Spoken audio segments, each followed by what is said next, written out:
देव classes special में सभी छात्रों का हार्दिक स्वागत है।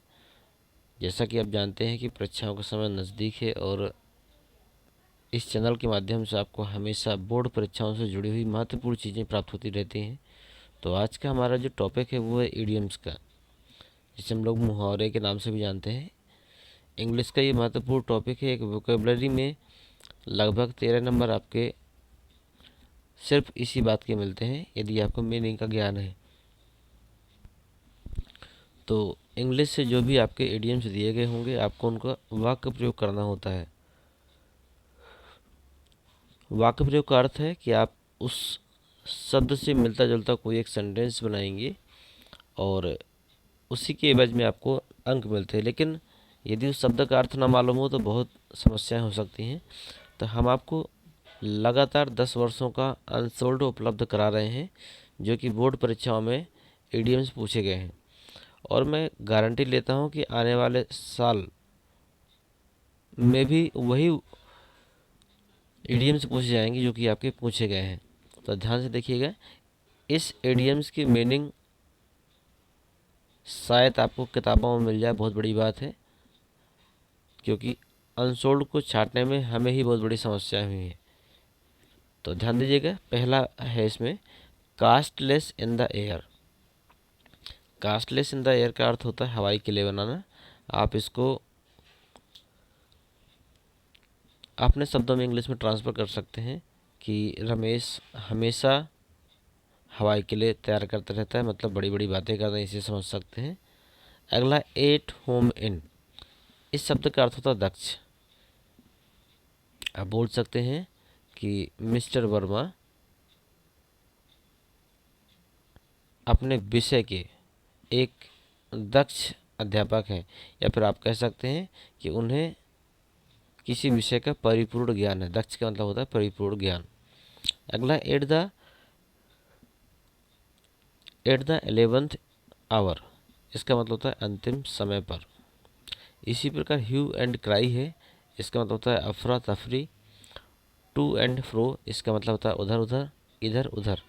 हम आपको मीनिंग बता रहे हैं, मीनिंग का अर्थ बता रहे हैं, और वाक्य प्रयोग आपको स्वयं करना है, क्योंकि यदि हम वाक्य प्रयोग कराएंगे तो आप उसे रटना चालू कर देंगे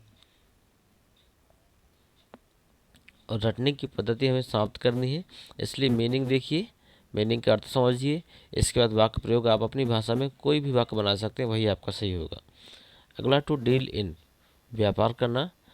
बाई एंड लार्ज, सामान्य रूप से। टू टेक डाउन, इसका मतलब होता है लिखना। टू लूज ग्राउंड, इसका अर्थ होता है हानि सहना। अगला है स्क्वायर डील। स्क्वायर डील का अर्थ है अच्छा व्यवहार। इस प्रकार फेयर एंड स्क्वायर, इसका मतलब होता है सीधे। प्ले फाउल, इसका मतलब होता है बेईमानी। बियर डाउन, कुचलना। फुल पैराडाइज, इसका मतलब होता है काल्पनिक आनंद। ब्रेक द आइस, इसका मतलब होता है चुप्पी तोड़ना। ठीक है, चुप्पी तोड़ना है। अगला to call on. To call on का अर्थ होता है मिलना। आल बाय, इसका मतलब होता है पलट कर, मुकाबला करने योग्य। अगला है एट सिक्सेस एंड सेवन, तितर बितर होना। एट सिक्सेस एंड सेवन, तितर बितर होना। आप कह सकते हो भीड़ में जब लाठियाँ चार्ज हुई तो पब्लिक तितर बितर हो गई। टू कॉल नेम्स, अपशब्द कहना। अपशब्द कहना, टू कॉल नेम्स का मतलब होता है अपशब्द कहना। टू ग्रीस द प्लम, घूस देना। ए रेड लेटर डे, स्वीडन दिन होता है, इसका अर्थ होता है। एट ब्लैक शिप, घूर्त व्यक्ति। ए वाइट एलिफेंट, खर्चीला व्यक्ति। A dark horse,